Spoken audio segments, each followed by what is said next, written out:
A short electric dipole has a moment of 16 into 10 power minus 9 coulometer. The electric potential due to the dipole at a point at a distance of 0.6 meter from the center of the dipole situated on a line making an angle of 60 degree with the dipole axis is value of k is given 9 into 10 power 9 Newton meter square by Coulomb. The formula for electric potential on a line at an angle from the center of the dipole with a given distance r is given as V is equal to Kp cos theta over r square. K is given 9 into 10 power 9.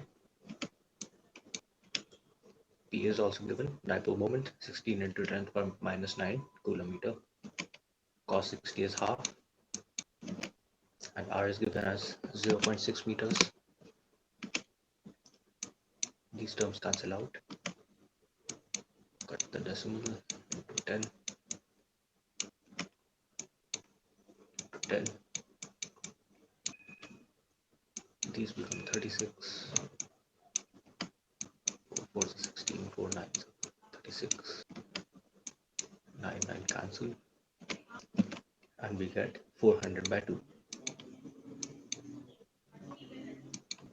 which is 200. So the correct answer is option 4.